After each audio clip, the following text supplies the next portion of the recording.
Aimé Césaire, vous considérez-vous comme un poète africain ou comme un poète français? Et si j'étais tout bêtement un poète antillais? Après tout, c'est cela les Antilles. Les Antilles, c'est l'Afrique plus la France. Par exemple, quand j'ai été à Saint-Louis, du Sénégal, j'ai vraiment eu l'impression que j'étais aux Antilles parce que je retrouvais là précisément la double composante, la composante France et puis la composante Afrique.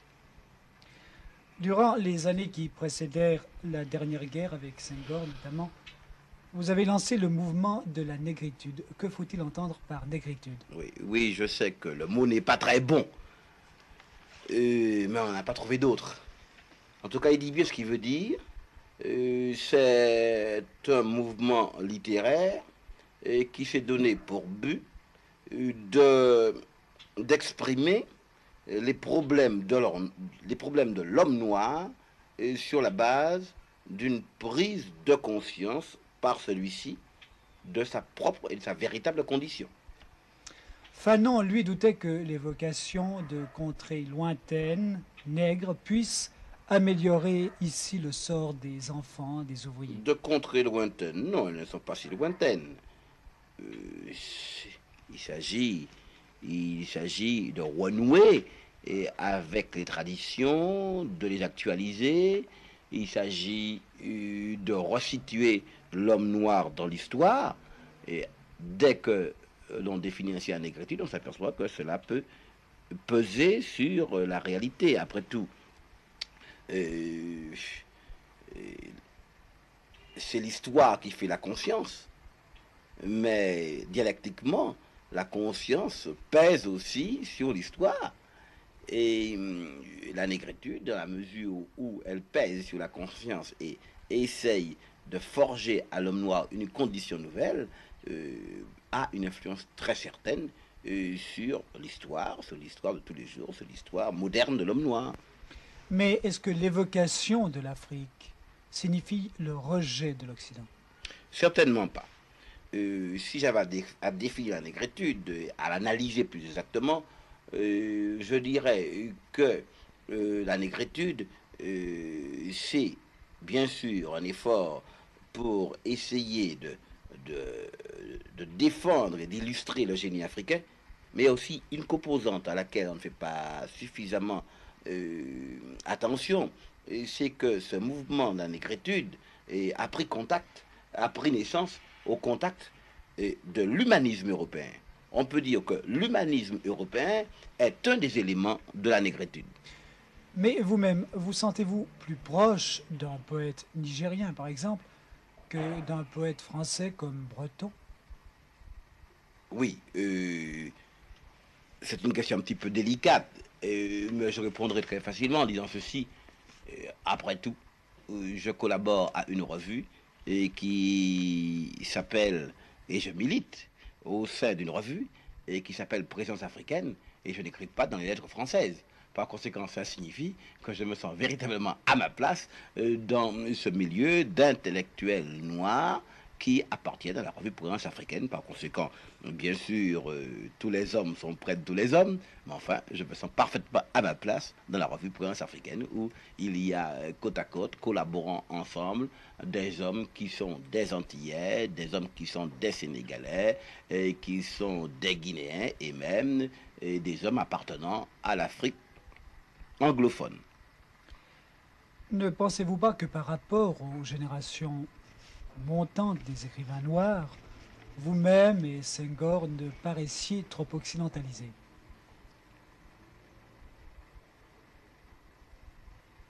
Il est vraisemblable que nous appartenons à une génération de transition. C'est tout à fait vraisemblable. Mais enfin, ça ne nous effraie pas. D'abord, c'est parce que c'est la condition même de l'homme que d'être dépassé. Nous souhaitons fort être dépassés. Et nous-mêmes, nous avons préparé ce dépassement. Mais ça signifie simplement que nous sommes situés dans l'histoire, à notre place, à notre juste place, à une place qui ne dépend pas de nous, ainsi vont les choses. Mais nous considérons que le message que nous aurons délivré, quelles que soient les péripéties ultérieures, ce message gardera sa valeur et sa raison d'être. Dans certaines de vos œuvres, vous avez marqué un retour au folklore antillais. Pourquoi est-ce que vous n'avez pas poussé l'expérience jusqu'au bout et écrit en créole? Vous avez parfaitement raison. Je ne suis pas du tout créolisant. Pas du tout créolisant pour plusieurs raisons.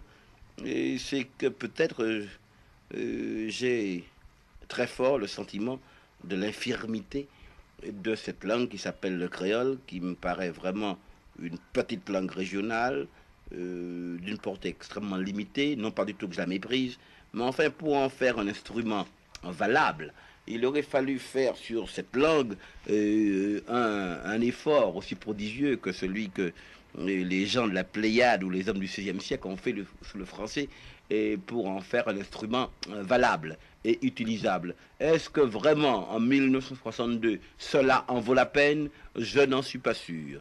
Je n'en suis pas sûr. Et je vois que même en Haïti, le problème se pose. Et pourtant, Haïti a une population plus considérable que la nôtre. Les intellectuels haïtiens ont été confrontés par un problème assez douloureux. Devait-il écrire en français? Devait-il écrire en créole? Et je ne sache pas que la majorité ait écrit et choisi le créole. Le créole parce que c'est une langue, encore une fois, d'une influence extrêmement limitée. Choisir le créole, c'est un peu se couper du reste du monde.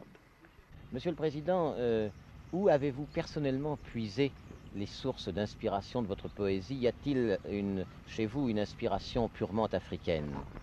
Je crois que la moitié de mes poèmes ont été inspirés, je ne dis pas seulement par le Sénégal, mais par deux cantons où j'ai passé mon enfance, le canton de Fimela et le canton de Joal. J'ai donc puisé l'essentiel de mes thèmes poétiques dans mon enfance et dans mon terroir. Quels sont les thèmes de cette inspiration? Les thèmes de cette inspiration sont la terre africaine, le lignage, les morts, la vie des paysans, les contes, les légendes, les mythes, c'est-à-dire les valeurs culturelles de la négritude. La poésie africaine est une poésie de tradition ou bien s'écrit-elle?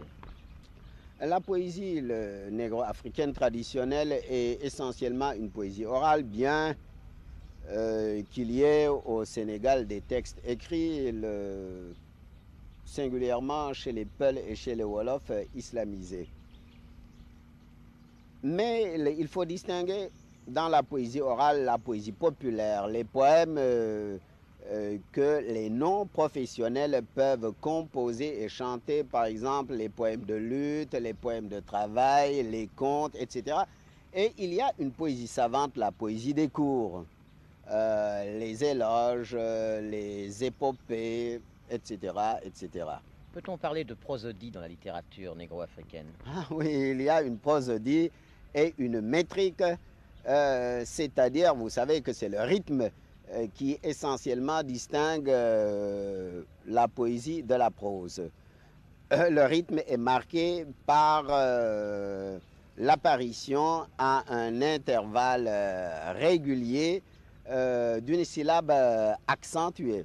Par exemple, en français, et la graisse, ma mère, ou le miel, les si doux, Argos, Eptéléon, ville des hécatombes, et Mésa, la divine, agréable aux colombes.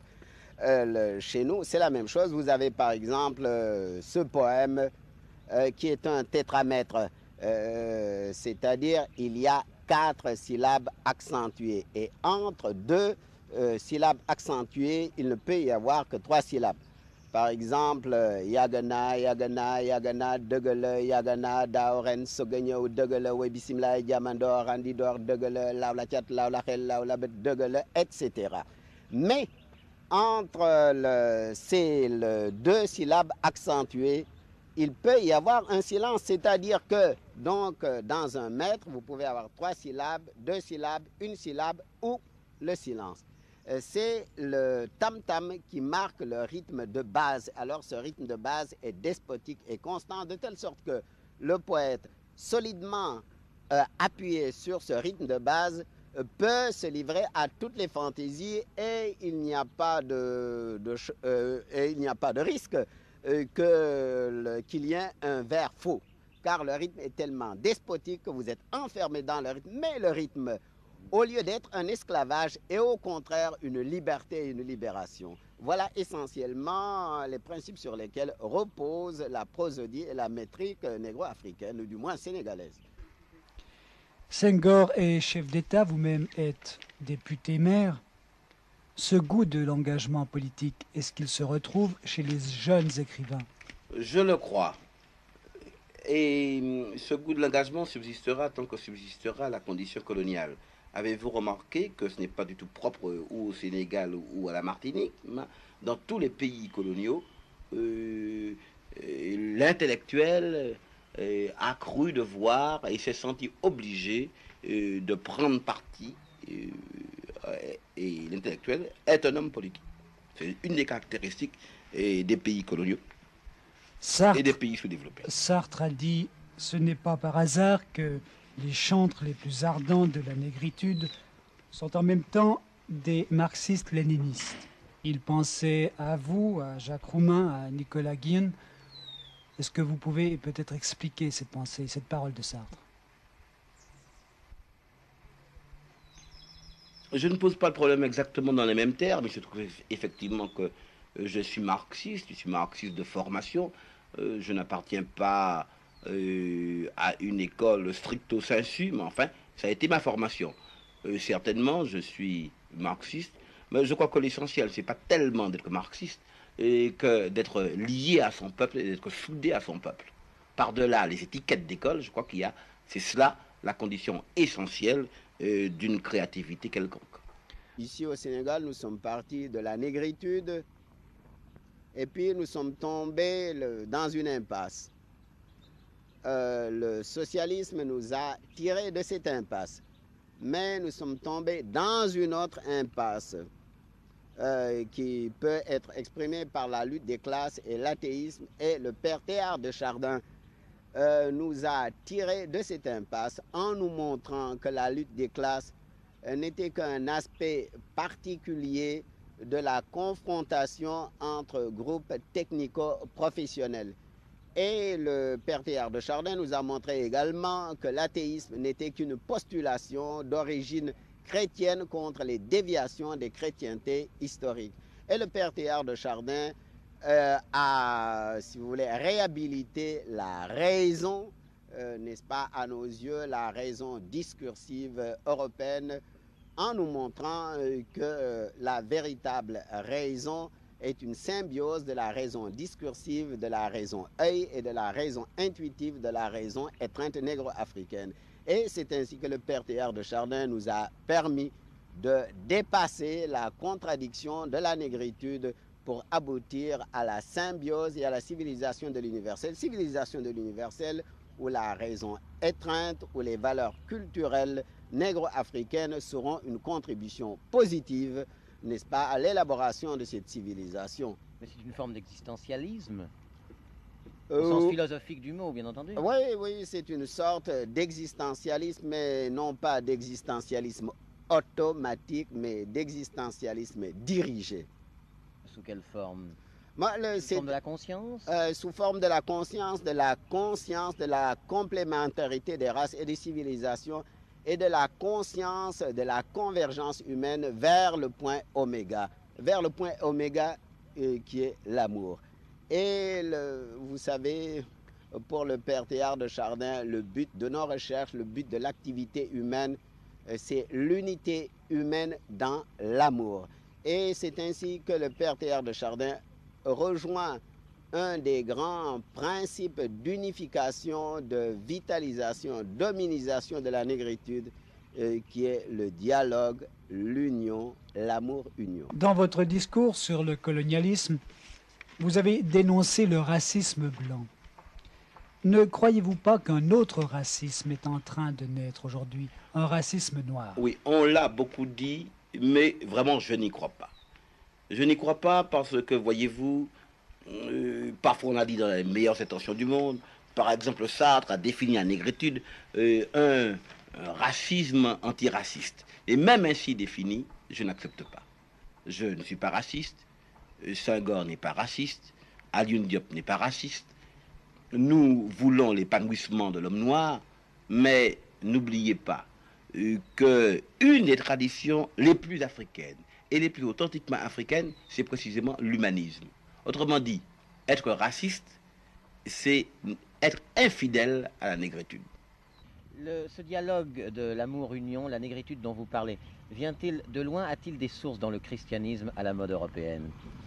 Ah, on peut retrouver ça dans le christianisme à la mode européenne, n'est-ce pas? In principio erat verbum, au commencement était le verbe. Le verbe, la parole pour nous, est non seulement expression, mais est encore action. Le verbe, elle est non seulement lumière, mais elle est encore énergie. C'est ainsi que le verbe négro-africain est en même temps la connaissance et expression, est en même temps action et amour. Si nous voulons étudier le christianisme à sa source, on verra que ce n'est pas tellement éloigné de la négritude. Un père jésuite m'a dit que c'était au contact de l'Afrique qu'il a mieux compris l'Évangile et la Bible. Aimé Césaire, vous considérez-vous comme un poète africain ou comme un poète français? Et si j'étais tout bêtement un poète antillais? Après tout, c'est cela, les Antilles. Les Antilles, c'est l'Afrique plus la France. Par exemple, quand j'ai été à Saint-Louis, du Sénégal, j'ai vraiment eu l'impression que j'étais aux Antilles parce que je retrouvais là précisément la double composante, la composante France. C'est l'histoire qui fait la conscience, mais dialectiquement, la conscience pèse aussi sur l'histoire. Et la négritude, dans la mesure où elle pèse sur la conscience et essaye de forger à l'homme noir une condition nouvelle, a une influence très certaine sur l'histoire de tous les jours, sur l'histoire moderne de l'homme noir. But d'exprimer les problèmes de l'homme noir sur la base d'une prise de conscience par celui-ci de sa propre et de sa véritable condition. Fanon, lui, doutait que l'évocation de contrées lointaines, nègres, puisse améliorer ici le sort des enfants, des ouvriers. De contrées lointaines, non, elles ne sont pas si lointaines. Il s'agit de renouer avec les traditions, de les actualiser. Il s'agit de resituer l'homme noir dans l'histoire. Et dès que l'on définit ainsi la négritude, on s'aperçoit que cela peut peser sur la réalité. Après tout, c'est plus la composante Afrique. Durant les années qui précédèrent la dernière guerre avec Senghor notamment, vous avez lancé le mouvement de la négritude. Que faut-il entendre par négritude? Oui, je sais que le mot n'est pas très bon, mais on n'a pas trouvé d'autre. En tout cas, il dit bien ce qu'il veut dire. C'est un mouvement littéraire qui s'est donné pour